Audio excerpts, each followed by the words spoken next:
Labdien, dārgie skatītāji! Šodien mēs atrodamies Dianētikas centrā un esam ar mūsu viesi Annu. Sveika, Anna! Sveiki! Jā. Tātad mūsdienās katram cilvēkam ir ļoti aktuāla un svarīga viņa veselība. Un paskatīsimies, ko par veselību saka no Dianētikas viedokļa. Anna, vai tu varētu lūdzu mums īsumā izstāstīt, ko Dianētika saka par veselību? Es domāju, ka faktiski jau pirmajās lapusēs diezgan daudz tam ir veltīts, tāpēc, ka tas galvenais veselības moments, kam pieskarās Dianētika, saucās tādā vārdā psihosomatika, tātad prāts, somatika, tātad sajūtas, jā, kā prāts padara ķermeni slimu, jeb tas, ko tautā zina kā visas slimības no nerviem. Jā. Un šeit mēs runājam, protams, par to, cik lielā mērā mums ir nosliece saslimt, cik ātri mēs varam atveseļoties. Tādi jautājumi noteikti ir ļoti būtiski. Un, zini, man liekas, es arī gribētu arī pateikt to, ka tagad ir ļoti aktuāla tāda lieta kā veģetatīvā distonija, viņa saucās, tur neesmu dzirdējis, bet vienkārši cilvēkiem daudz es runājis un zinu, ka tā ir aktuāla problēma. Tas ir tad, kad cilvēkam tādas sajūtas ir, ka viņam nāk, ka viņam grūti elpot, ja viņš satraucās, viņam tur sirds sitās, ja viņš sāk tur ļoti spēcīgi nervozēt. Tur ir noteikts pazīmes, es tagad nesāstīšu, laikam tas ir tā kā atsevišķa tēma ārstiem, un faktiski jau var apstīties, kādas tās pazīmes ir. Bet mēs šeit runājam par to, ka prāta stāvoklis, cik mēs mierīgi varam uztvert kaut kādu situāciju, noteikti mūsu veselību. Un Dianētikā par to ļoti daudz ir stāstīts. Kādā veidā mēs iemantojam noslieci uz kaut kādām slimībām un kādā veidā mums šī nosliece tiek uzturēta mūsu dzīvē. Bieži vien izlasot Dianētiku, es domāju, noteikti daudzi cilvēki varēs ieraudzīt to, kas viņiem būtu jāizmaina dzīvē, lai viņi justos tīri fiziski, no veselības ziņas labāk. Ja?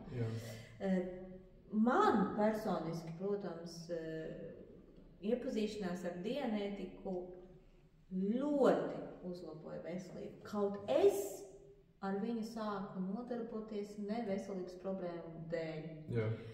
Jo man bija, piemēram, tāda lieta, vismaz 16, 17 gados, man bija tāda lieta kā psoriāze. Viņa faktiski skaitās neārstējama lieta. Man šķiet, ka arī tā teorētiski tas ir kaut kā saistīts ar stresu un nerviem, ar to, kā tu reaģē uz kaut kādu avotu, stresa avotu. Bet pamazām, tad, kad es pielietoju to metodiku, kas ir grāmatā aprakstīta, vienkārši man bija tāds brīdis, kad es biju dušā, es ļoti skaidri to atceros un mīlu to, piemēram, izstāstīt tādēļ. Es biju dušā, un psoriāze ir rakstīta, ka tad pleķi uzmetās. Ir vasaras variants, dubultais variants visu laiku, un ir ziemas variants. Man bija tā kā ziemas variants, ziemā man viņa sāk mesties. Un es esmu tajā dušā. Tā pleķa vairs nav. Wow. Jā, tas bija ļoti sen, tas bija vairāk kā 20 gadus atpakaļ. Un kopš tās reizes man viņi nav parādījušies vairāk. Jā.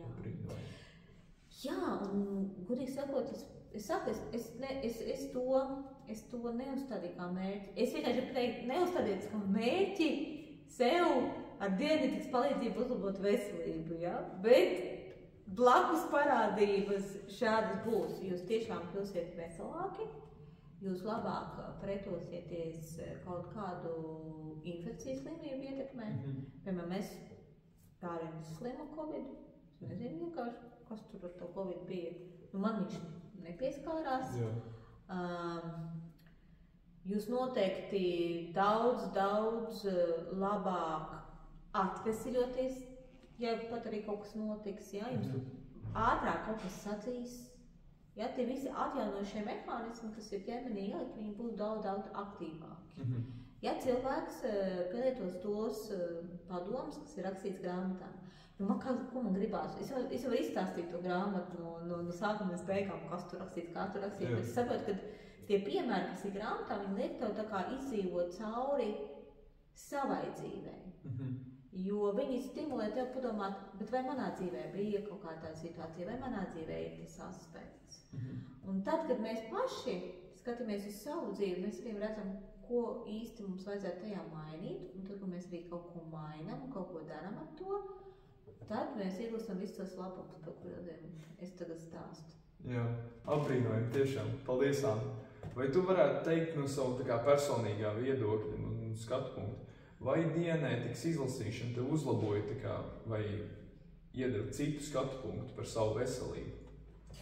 Protams, diēnētikas izlasīšana man ļāva saprast, kas ir manu slimību avoti, tajā ziņā, uz ko es pārspīlēti reaģēju, vai varbūt arī adekvāti reaģēju, bet ko man būtu, kādas izvēles man būtu jāizdara, lai šie avoti manā tuvumā nebūtu. Jā.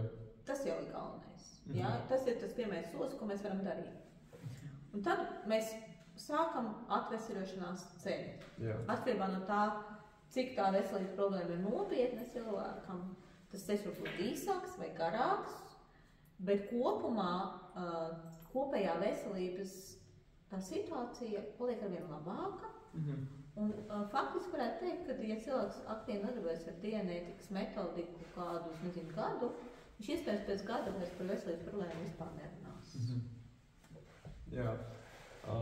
Vai tā kā mūsdienās, es zinu, cilvēkiem ir bieži tā, ka viņiem tik ļoti nerūp savu veselību un savas veselības stāvokli. Tā ir.